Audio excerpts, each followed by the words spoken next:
ଆଜ୍ଞା ମୁଁ ସିପୁନ ସାହୁ ଓଡ଼ିଶା ଭାସ୍କର ପ୍ରତିନିଧି ଜିଲ୍ଲା ପ୍ରତିନିଧି।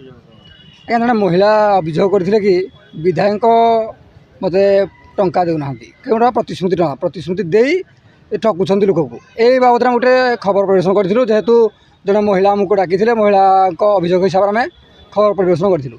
ଖବରକୁ ନେଇ ବିଧାୟକଙ୍କର କିଛି ପେଶା ଗୁଣ୍ଡା କିମ୍ବା ବିଧାୟକ ଭାଇ ମଧ୍ୟ ସେ ଧମକ ଦେଉଛନ୍ତି କି ତୋତେ ମାରିଦେବୁ, ହାଣିଦେବୁ, ତୋତେ ରାସ୍ତାରେ ଯେଉଁଠି ଦେଖିବୁ ଆକ୍ସିଡେଣ୍ଟ କରି ମାରିଦେବୁ, ଏଭଳି କିଛି ବିଭିନ୍ନ ପ୍ରକାର ସୋସିଆଲ ମିଡ଼ିଆ କିମ୍ବା ମୋତେ କୁନା ସାହୁ ଏବଂ ଟୁନା ସାହୁ ନାମକ ଦୁଇ ଭାଇ ସେମାନେ କଲ୍ ରେକର୍ଡ଼ିଂ ମୋ ଭାଇକୁ ମଧ୍ୟ କରିକି ସେ ମାରିଦେବାର ଧମକ ଦେଉଛନ୍ତି।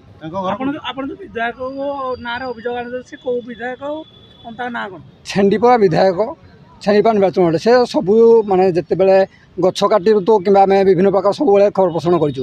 ଯେହେତୁ ଲୋକଙ୍କର ଅସୁବିଧା ସମୟରେ ଆମେ ସବୁବେଳେ ଲୋକଙ୍କ ସପକ୍ଷରେ ଯାଇ ଖବର ପରିବେଷଣ କରିଛୁ। ଏହାକୁ ନେଇ ଆକ୍ରୋଶମୂଳକ ଭାବେ ବିଧାୟକଙ୍କର ଆକ୍ରୋଶମୂଳକ ଭାବେ ଆମେ ଶିକାର ହେଉଛୁ। ବର୍ତ୍ତମାନ ବିଧାୟକ ନାଁ କ'ଣ? ଅଗସ୍ତି ବେହେରା ଆଉ ତାଙ୍କ ଭାଇ ଶ୍ରୀକାନ୍ତ ବେହେରା, ସେ ଦୁଇ ଭାଇ ମିଶି ଛେଣ୍ଡିପଦାରେ ଗୁଣ୍ଡାରାଜ ଚଳାଇଛନ୍ତି। ମୁଁ ଚାହୁଁଛି ମୋତେ ନ୍ୟାୟ ପାଉ।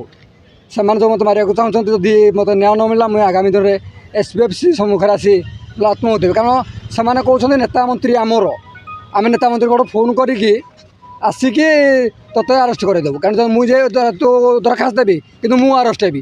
ଏଭଳି ମଧ୍ୟ କଲ୍ ରେକର୍ଡ଼ିଂ ଆପଣଙ୍କୁ ମଧ୍ୟ ମୁଁ ହସ୍ତଗତ କରାଇବି। ଅଭିଯୋଗ ଦେଇଥିଲେ ଥାନାରେ ମୁଁ ଅଭିଯୋଗ କରିଛି। ବର୍ତ୍ତମାନ ନିଶା ଥାନାରେ ଅଭିଯୋଗ କରିଛି। ଯଦି ଥାନାରେ କିଛି ଏହାର ସମାଧାନ ନ ହୁଏ ମୁଁ ଆଗାମୀ ଦିନରେ SPFC ସମ୍ମୁଖରେ ଆତ୍ମହତ୍ୟା ମଧ୍ୟ ଦେବି।